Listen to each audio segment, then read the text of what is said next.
Rockstar Games is an American-based video game publisher, with a whole caveat of studios for development, mostly known for their open-world games. GTA, that's what they're mostly known for, is GTA. They have other games, but nothing obtaining the same notoriety as GTA. They have games such as Red Dead Redemption, Max Payne, Midnight Club, LA Noire, Manhunt, The Warriors. They got some heat in their catalog, but all of that pales in comparison to one game they created, Rockstar's Magnum opus, Bully.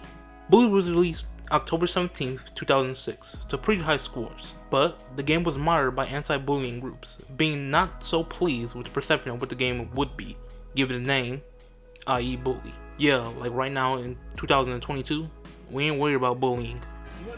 School shootings in style right now. The game follows Jimmy Hopkins, a 15-year-old boy attending Bullworth Academy, on the quest to become the king of the school. Now, without further ado, let's get into the game. Run it!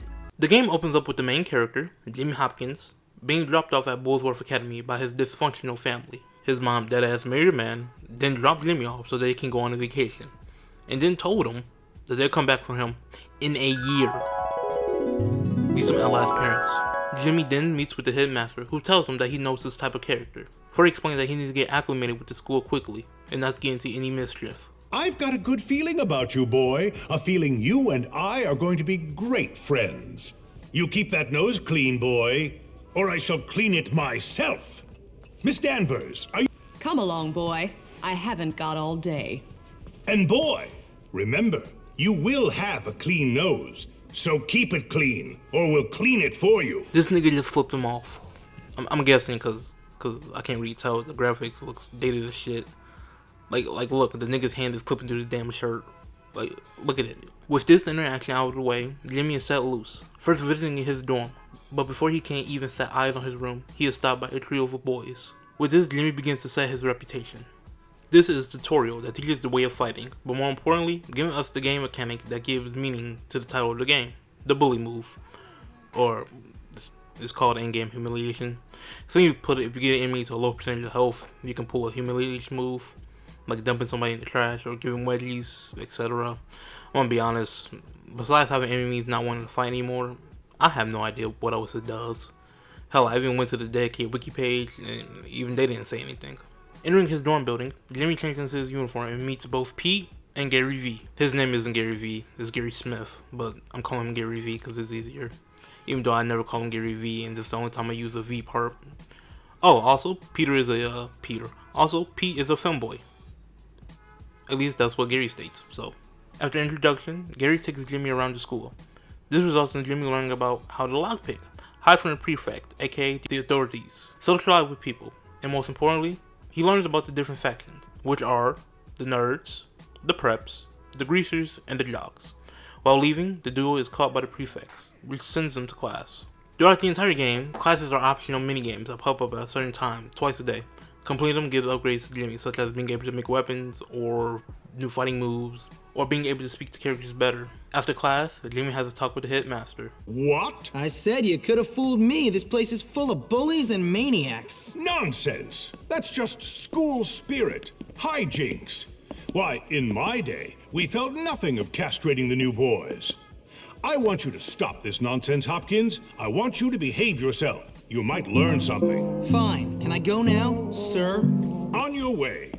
Jimmy is then called a kiss ass by a student, who he then chases and beats, taking his slingshot. This nigga Jimmy just tried to kill this nigga. Not only was he throwing bricks and can lids like Captain America, he made the nigga fall from like 6+ feet, and we all know niggas that are 6 feet or taller, they be taking way more fall damage than regular niggas. Like every time you hear somebody slipping, falling, hitting their head, and dying, it's never a short or a regular high ass nigga, it's always a colossal titan sized ultra plus nigga. Returning to the dorm, Jimmy is brought up to speed onto Gary's plan on taking him to school. But more importantly, Gary shows how much of an instigating ass nigga he is. You know what, Petey? You were right. Jimmy is pretty dumb. What'd you say about me? Whoa, nothing, no. All I said was that you had to be pretty dumb to get expelled from so many schools, that's all. Relax, James. All he said was that you must be dumb. Or maybe you're all messed up because you came from a broken home. What'd you say about me? The pair then goes around causing chaos, such as knocking out windows, messing with the jocks, going to mess with a homeless vet. These niggas must be YB fans, cause these niggas menaces. But the homeless fun Korean nigga does become a teacher to Jimmy, As Jimmy gives him transistor parts, I don't know where he put them since, you know, he's homeless, but he wants them. Jimmy then goes around helping people, such as escorting a nigga to the bathroom, finding a nigga that got kidnapped, collecting notes for a girl, becoming a sniper for a nerd running for class president, pranking people with Gary on Halloween. Is this nigga Gary supposed to be a Nazi member right now? With all of these things being done, Jimmy tries to take it easy on doing all these types of things, so he won't be expelled, but Gary really doesn't care. Look, now come on. I promise you, after this, things are never gonna be the same again. Oh, I'm so excited. I should have stopped taking those pills ages ago. Yeah, right. Whatever you say, Gary.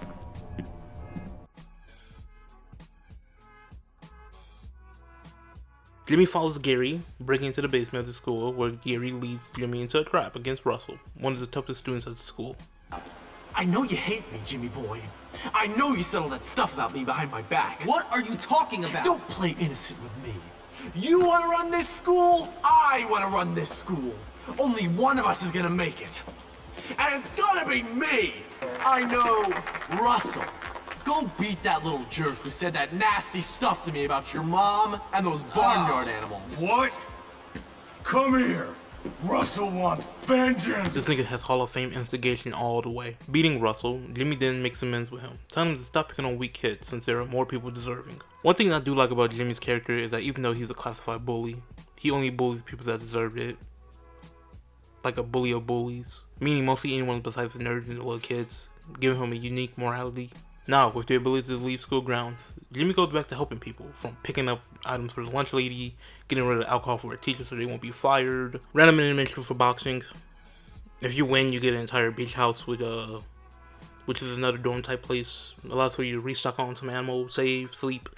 So yeah, it's pretty useful to get. Helping some prep kids egg a house, almost egg a house. Now tell me, Hopkins, is it true you said I was inbred?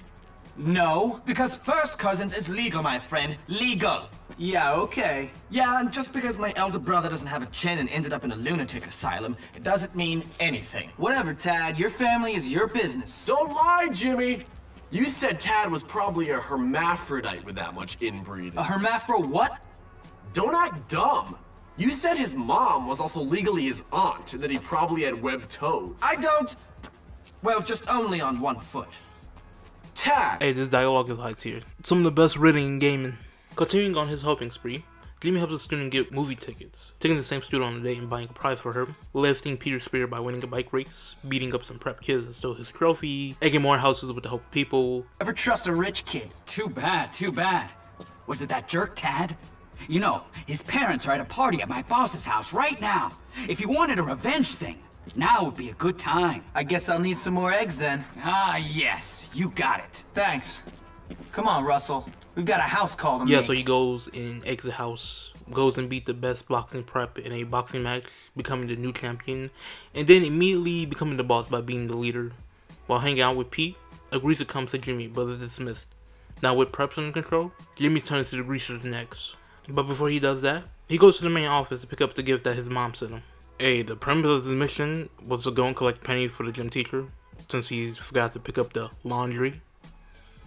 The character development is, well, for all the characters, actually pretty interesting. This correlates with a later mission, so yeah, essentially in detail, I guess. With this, Jimmy meets with the leader of the greasers, Johnny, who wants his help with dealing with his girlfriend. He does this by getting evidence of his girl cheating, beating the dude up, and then almost immediately having to save Algie from Johnny, who thinks that Algie was trying to mess with said girl. Turns out she was playing both Algie and another prep gourd. Ridiculous. Women. Look at you both. You're pathetic. But I thought she liked me. I don't believe this. You both better get over it. Listen, we gotta get out of here before Johnny Vincent sees you hanging out with his girlfriend. Algie, you take the girl's bike. Chad, you better pedal for both of us. I get a feeling I'm headed for a fight. With this, Jimmy is forced to fight off the greasers while being driven. Jimmy then goes to see the preps, who are having issues with the greasers. Naturally, instead of talking to the greasers, the nigga goes over and starts tagging up their spot. Cutting over to Jimmy meeting up with Johnny and Lola. They have a race for the attention of Lola, which Jimmy obviously wins. In return, Lola is ostracized by the greasers, which leads to Jimmy breaking into the spot and getting her stuff back. Tad and all the rich kids are coming here to fight Johnny and his boys. All because of me. I'm like Helen of Troy. So there's gonna be a big fight? A winner-take-all sort of thing? Yes, everyone's involved apart from you. I'm Helen of Troy, and you're more interested in boys called Troy. Whatever. See you later. With this knowledge, Jimmy fights his way through the greasers, and preps until Johnny finds him. They get into an altercation, but is broken up when they have to flee from the police. Losing the police, Jimmy finds himself in a junkyard with Johnny and his crew, but thanks to the help of Pete, manages to bring Johnny down. Lola, you win. She's yours. This has nothing to do with her, man. I don't care. You can keep that slut for yourself. What? You don't want her? Then why did you do this? Why'd you fight? Just to prove you're tougher than me? That's right. And don't you or your boys forget it. I'm tougher than you, so maybe now you'll stop bullying everyone. You work for me now. Oh, man. With this, winter comes to an end. The thing is, Pete, now that I'm cool, I'm not sure we can be friends anymore. What? I'm messing with you. Real funny, Jimmy. Well, when you're done with this place, a career on the stage awaits. Maybe like a male stripper or something, huh? What? Pause. So, what about Gary? I haven't seen him, but whenever I hear somebody say I used to be a girl and had a sex change, or that my mother slept with Crabblesnitch to get me in here, I think to myself, Gary. Go have some fun in the communal showers. Ooh, I just dropped my soap. Please pick it up for me. Losers. Petey, get up. Jimmy, I think we found some new people to have some fun with. Hey, Jim, Before trying to take over the jocks, Jimmy decides to recruit the nerds, and by recruit, I mean take over. Traversing his way to the nerds' hideout, Jimmy scraps with anyone that gets in his way, including a metal door that he shoots down with a turret. Entering, Jimmy partakes in the boss fight against the leader of the nerds, Ernest. This nigga is dead ass dropping platforms, damn near about to catch a homicide trying to get this nigga to help. Here, just take it. You're just like everyone else, picking on the little man. I'm not like everyone else. Honestly. Now listen, we both want the same thing, to teach those jocks a lesson. From now on, we're buddies. You have a funny way of showing friendship. We're friends. We work together. Jimmy goes to the carnival's funhouse to help the nerds mess with the jocks. He goes even further when Ernest gives him the idea to take inappropriate pictures of the head cheerleader Mandy, such as in the shower and shaving. Of course, a nigga can't be doing all this stuff to a group of people and not expecting any reaction. So the jocks pull up, and Jimmy gets strapped up and go to work holding the jocks back until the turret is ready again, and then wiping them out, looking like the Axis power in World War II. Feeling slightly remorseful, Jimmy goes and helps Mandy by getting rid of the posters of her all over the town. Meeting with Ernest, Jimmy discusses their plans to take over the jocks. With this out of the way, the first step is stealing the mascot, which calls for Jimmy to lead him into a secluded area, and then to take the costume. Yes, Candy from Ohio, you would be a fair queen for me, in that little thong, and with those massive piles of silicone. Initially you'd think, who's that handsome stranger? Then I'd walk into the bar, impress you with my suavity? My suavability? How suave I was. I'd look up and say, what's a nice girl like you doing in a place like this? And you'd say, take me to the hay barn. Hey, Ernest. What's that you're reading? This nigga can't read and he's freaky. That's a dangerous combo. Hey, y'all know what time it is. Time to disguised as the mascot, goes around and causes mischief for the jocks, such as explosive footballs, gluey bench, pissing in the Gatorade, changing the scoreboard to say something, yada yada. I ain't gonna lie, these things range from a little of a mild nuisance to straight criminal acts. Like the nigga just let this man throw an explosive football and blow up in somebody's face. Like, damn. We trying to take him over, not take him out.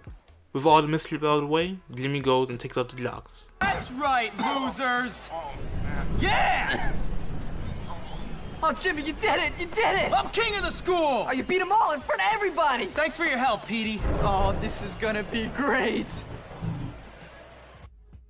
With the defeat of the jocks, Jimmy immediately becomes the king of the school. To commemorate how awesome he is, he decides to tag on City Hall. Returning, Jimmy's whole king image immediately starts to crash, thanks to the Gary making moves. Jimmy tries to make amends by cleaning out the rats from the library for the nerds, putting out and rescuing students from a fire in the gym for the jocks, rescuing Johnny from an insane asylum for the greasers. Gary was putting in a lot of work, and I'm glad he wasn't forgotten. Throughout the entire game, Gary is almost always mentioned by Pete, but he's ignored due to Jimmy not seeing him as an active threat. Jimmy goes and meets Zoe, a former student that was kicked out. The pair goes and gets some revenge on Mr. Burton by dropping him down a hill in a porta potty. Jimmy goes and cleans up some more messes, this time finding the Prepper's boxing trophies. Only to discover the Townies were not only the ones who stole them, but was behind the other problems that the other faction experienced. Townies are the people that live in the town surrounding Bullworth, so that's why they call Townies. Before Jimmy could even react, he is summoned to the headmaster's room, where he's promptly semi-expelled, after having a few words. Look, I may have painted a few jokes on the town hall, but that kid likes to torture people. Gary Smith is the next head of this school. He's responsible, courteous, and not afraid of being an unpopular leader. You are blind, old man, blind! And you are leaving. I tried to contact your mother, but she's still off on a cruise. Until I hear from her, I will have to let you stay here in your room. But you may not wear the school uniform or attend classes. Gotta be kidding You are me. leaving the academy to attend to your education elsewhere. Now get out! Now, with nothing to truly lose, Jimmy and Pete comes up with a plan to strike back, but first, they go and recruit Russell to bust inside the dropout's hideout. Breaking in, Jimmy meets Zoe, who tells him that if he wants to meet the leader, Edgar, he has to turn off the power, which he does, and then he pushes his way to Edgar, who he defeats on his Captain America shit. I hate that school. My parents couldn't afford to send me there, and now I'm stuck in this dump of a town. Gary said we'd make them all pay. Wait a second. Gary? That backstabbing, two-faced sociopath put you up to this? I bet he said the two of you would take over the school or some crap. Hey, how'd you know? Because he told me the same garbage. Didn't do me any good either. Come on.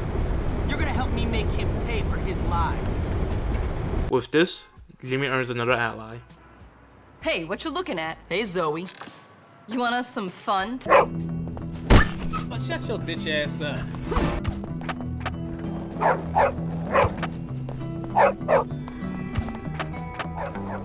While visiting Zoe, she informs him that the school is in utter chaos. So with this, Jimmy gets on his Zack Snyder Batman and goes to get one of his teammates, being Russell, and meeting Edgar and his crew outside the school. Entering the campus, Jimmy travels through all the fighting to take out all four leaders, being the preps, nerds, jocks, and greasers. Then with the last leader, Jimmy goes to take on Gary, but before he can find him, a prefect gets a hold of him and takes away all his weapons. Gary then appears, in which Jimmy chases him. Gary taunts Jimmy as they climb the outside of the school. I know I said this before.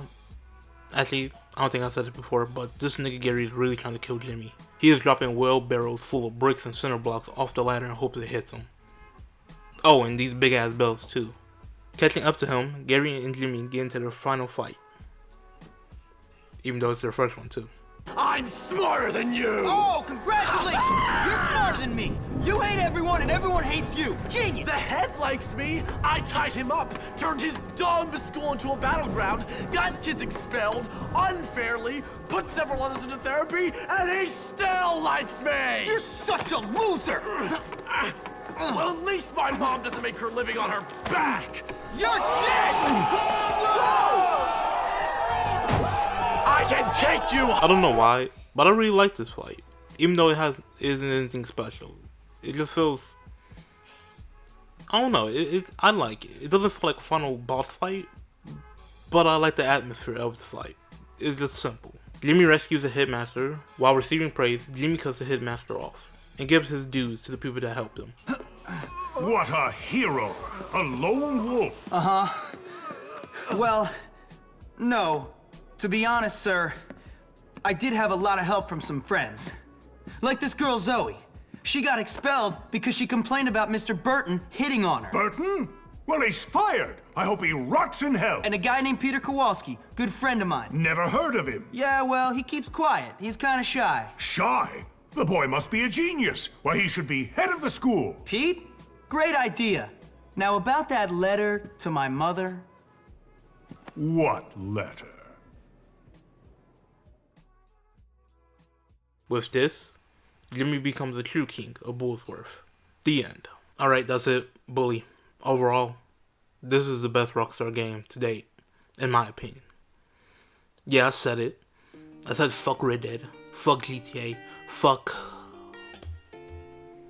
Yeah, that's kind of it, since they didn't release anything else game-wise. Like, the last game was, what, Red Dead 2? In October 2018. And the game before that was GTA 5, which came out in September of 2013. Granted, I'm not counting the remasters of the old trilogy, whatever this is called, the old trilogy. I'm not counting that. No. In the last past damn near decade, these motherfuckers made 2 games and that's it. But that doesn't matter right now. That's for another discussion, another time, another place. So yeah. Back to Bully. The game is an open world done right. The map is a nice size with a variety of things to do that is appropriate for a 15-year-old, such as mowing lawns, shoveling snow, snowballs, racing kart racing, I mean. The characters are all unique to the point that every NPC has a name. Hell, even I think it gives you a trophy if you like take a picture of all of them and fill out the whole book. Honestly, I'm just saying shit at this point because this game is really fantastic. My favorite things about the game has to be the dialogue and what is done in the game. Dialogue is pretty simple. The way the characters are written makes them feel alive and organic, like something somebody would actually say. Now, when I say what is done in the game, I mean the overall goal and steps accomplished. So instead of having to do something big, like having to stop an army from taking over, or stopping a demon, or even having to rob a bank to pay someone back, instead it is a simple goal: become the king of the school. And the actions to take it isn't too far. Granted, the first thing that happens is me tagging a city hall, or taking inappropriate pictures, or even putting out a fire in the gym. Granted, most of these things happen later on, so they kind of, there's some leeway for build up, but all of them are believable to a certain extent. They're believable. Now, something I would change for later sequels would be the combat system. It's good, but more moves and better movement wouldn't hurt. Second, do more with the faction system, giving it more meaning and purpose besides the percentage. Alright, that's the end.